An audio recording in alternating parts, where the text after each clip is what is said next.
Hello again. This is part 3 of the 3 parts to the video lesson about mental health, um, depression, and suicide.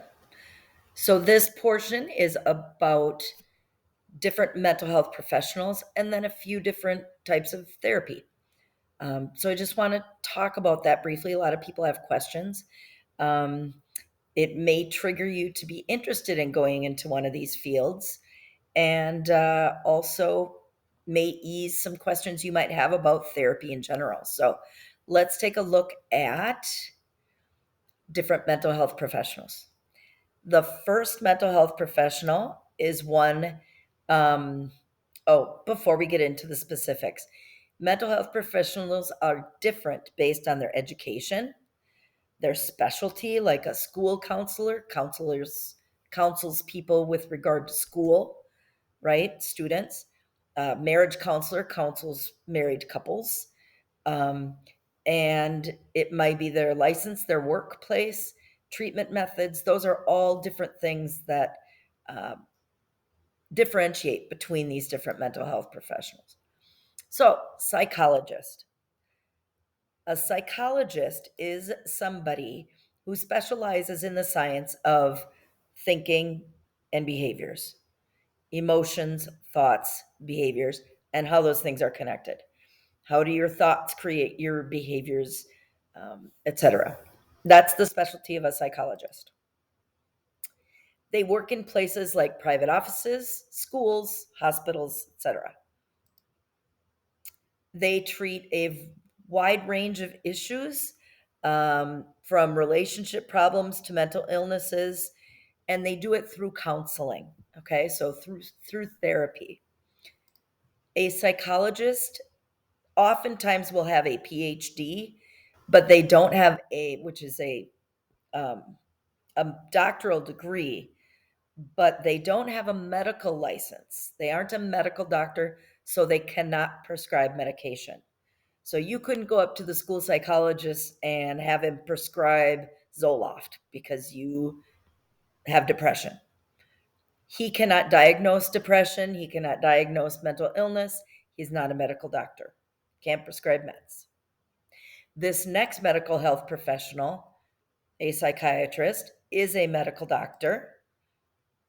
They can diagnose and treat. They also help to prevent mental, emotional, and behavioral disorders. Psychiatrists use lab tests and physical exams and psychiatric medicine in doing their work. They aren't the kind of people that you go to for counseling. Um, they are a doctor with a doctor of medicine degree. They can also prescribe medications to help with those mental health problems or illnesses. Illnesses, excuse me. All right, so that's psychologist and psychiatrist. People get them confused. I would say that the biggest distinction is one of them is a medical doctor, psychiatrist, and can do prescribe medication, excuse me.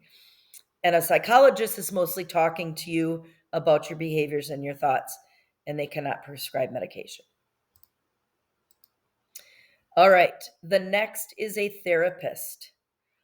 A therapist is a general term for a whole bunch of different kinds of mental health professionals.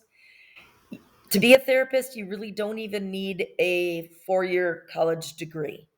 Um, they use what they call psychotherapy, which is talking in a way that helps improve your mental health. They do group therapy, family therapy. Sometimes it's individual conversations from a therapist.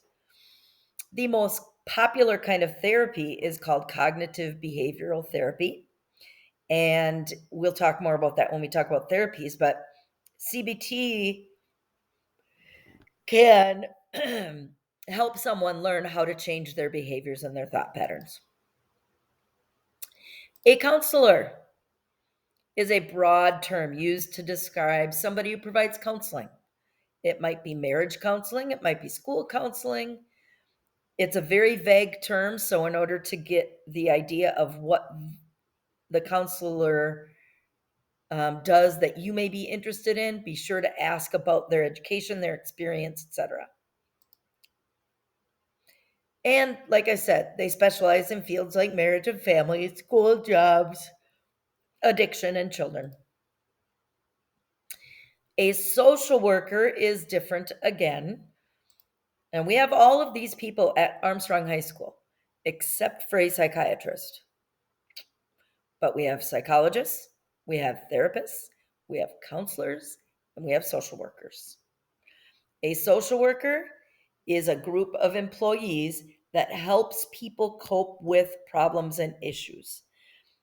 Sometimes they deal with personal problems, addictions, disabilities, homelessness, and they provide people with resources to help support them and meet their needs when they're going through difficult things.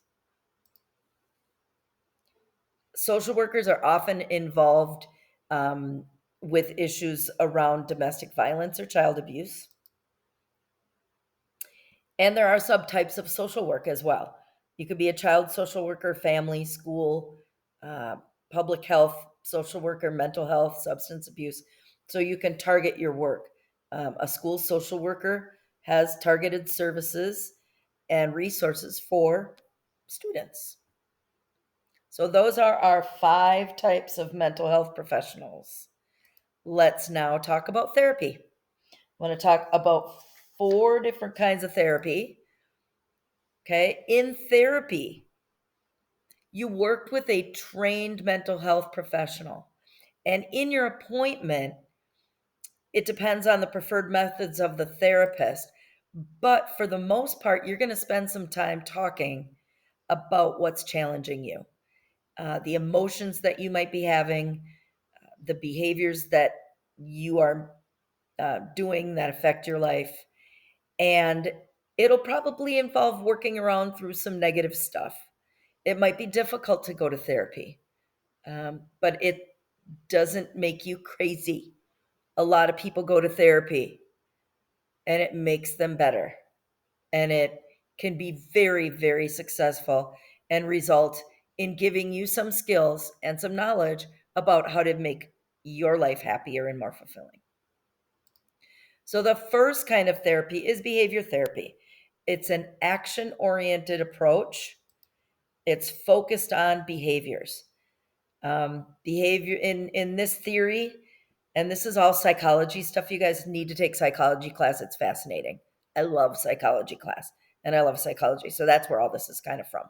This will be stuff you learn in psychology. Certain behaviors develop from things you learned in your past. So it focuses on those behaviors, especially the ones obviously that cause negativity or distress. Behavior therapy can help you change your behaviors. That's the whole idea. Now, cognitive behavioral therapy says the behaviors that you don't like, okay, are a result of unhelpful thought patterns and problematic thoughts. So, cognitive behavior therapy works on changing your thoughts and beliefs in order to change the situations in your life that lead to distress. So the therapist guides you through this. They try to replace negative thought patterns with positive thought patterns. And then your behaviors change as a result. All right, a couple less common, but still interesting types of therapy. Psychodynamic therapy. This is psychoanalysis. Okay. This is more often probably used by a psychiatrist. Um, they try to uncover patterns in your thoughts and your behaviors in your childhood, in your nightmares, in your dreams that might be contributing to stress or distress. You might talk about reoccurring dreams or fantasies or childhood experiences. This is more of a long term approach. It's an intensive form of treatment that people can go to for years. It's usually associated with a more serious mental illness. Humanistic therapy. Humanistic therapy believes that your worldview, how you see the world, this is connected with our values kind of discussion, affects the choices you make, especially the ones that cause distress. So you're the best person to understand your experiences. You're the best person to understand your needs.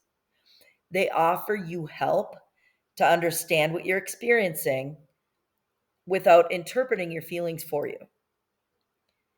And the therapist guides you toward finding your most fulfilling life by enabling you to be your true self. And you explore ways to grow and accept yourself. So remember, this is the end of part 3. Depression is common and treatable disorder. I hope you've learned something. And until next time, Gregor out.